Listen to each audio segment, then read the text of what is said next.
Praise the lord. మన ప్రభు అయిన యేసుక్రీస్తు శ్రేష్టమైన నామంలో ప్రియ సహోదరి సహోదరులందరికీ వందనములు. అందరూ బాగున్నారండి? ఈరోజు జీవాహారము యోబు గ్రంథము 23వ అధ్యాయము 12వ వచనము. ఆయన పెదవుల ఆజ్ఞను నేను విడిచి తిరగలేదు, ఆయన నోటి మాటలను నా స్వాభిప్రాయము కంటే ఎక్కువగా ఎంచితిని.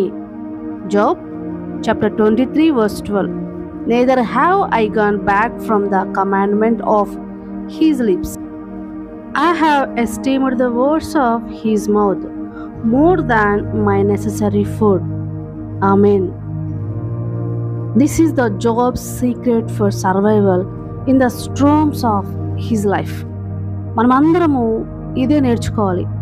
ఆయన ఇటువంటి కష్టాలలో పెను తుఫానుల్లో చిక్కుకున్నప్పుడు, తన కుటుంబాన్ని అంతా కోల్పోయినప్పుడు ఆయన ఏ విధంగా అంత దేవుడికి దగ్గరగా ఒక దేవుని వాక్యానికి ఎంతలా ఆయన అతుక్కుపోయారంటే, ఒక బంకలాగా ఎంత స్టిక్ అయిపోయారంటే విడదీయలేనంతగా ఆయన జీవితంలో వాక్యానికి ప్రాధాన్యత ఇచ్చారు.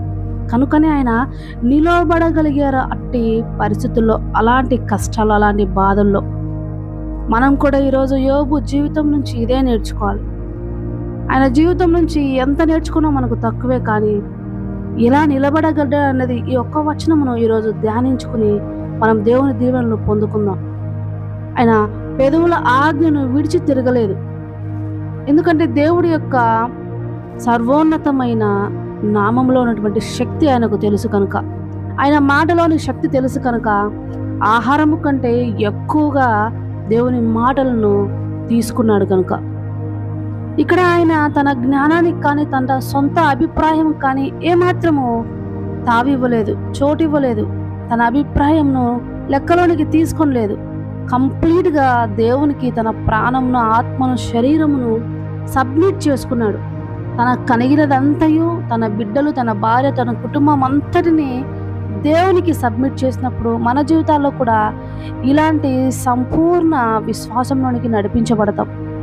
ప్రభువు మన జీవితంలో శోధనను అనుమతించినప్పుడు మనము ఇంకొంతగా దేవుని మీద ఆధారపడాలని ఆయన ఆశిస్తాడు.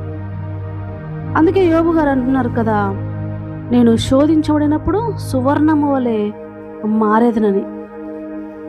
నీ విశ్వాసము గడ్డి, కొయ్యకాలు, కర్ర లాంటివైతే వెంటనే కాలిపోతాయి. కానీ నువ్వు బంగారం అయితే, వెండి అయితే నీలోని మలినాలన్నీ తొలగించబడి, లోపములన్నీ సరిచేయబడి నీవు సువర్ణము వలె దేవుని ఎదుట కనబడతావు.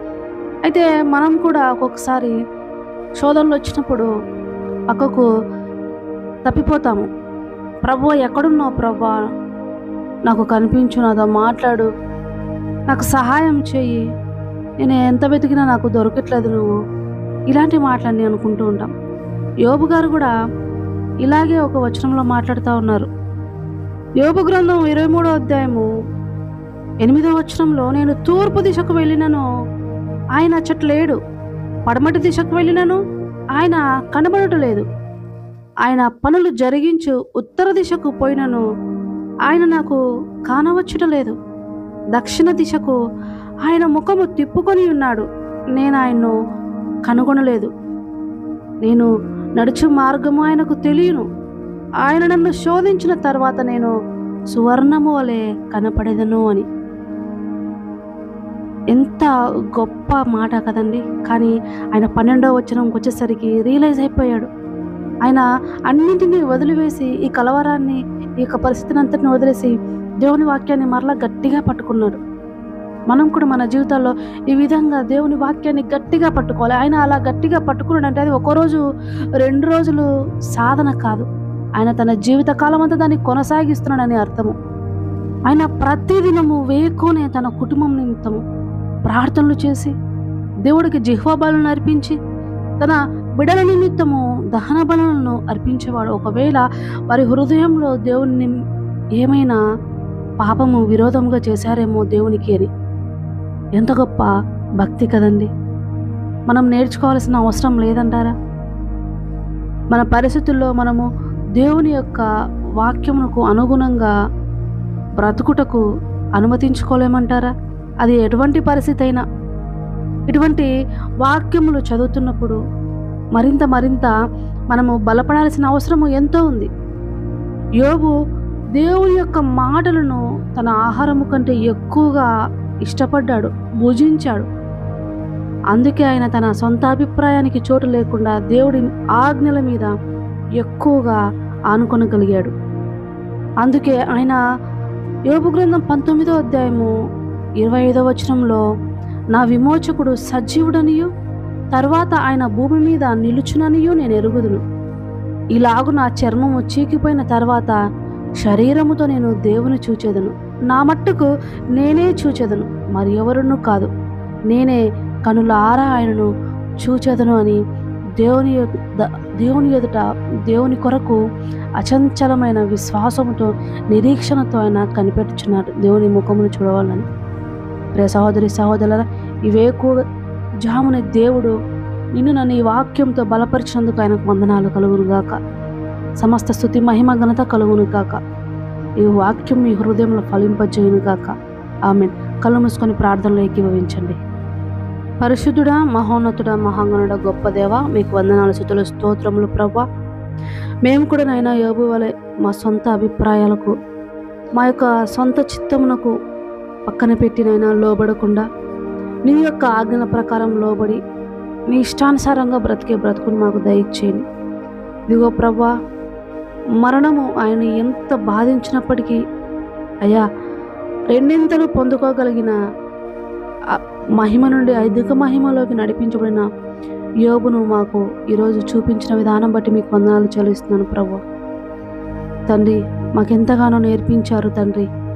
మా యొక్క ఇష్టానికి కాదు కానీ నీ చిత్తానికి లోబడ నేర్పించండి ప్రభా.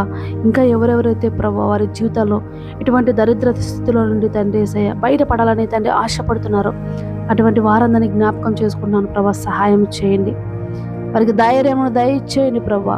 వారి యొక్క పరిస్థితుల్లో బాధలు కూడా నడిపించబడుతున్నప్పుడు తండ్రి మీరు వారితో ఉన్నారన్న విశ్వాసం, నమ్మకం వారిలో కలిగించండి. అప్పులన్నింటినీ కొట్టివేయ శక్తిని దయచే ప్రభా.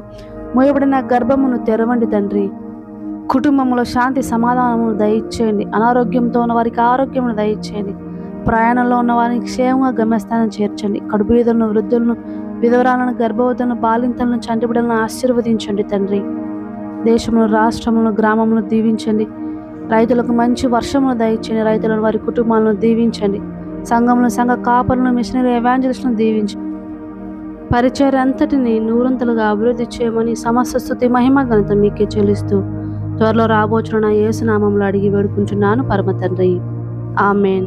God bless you all. Have a good day.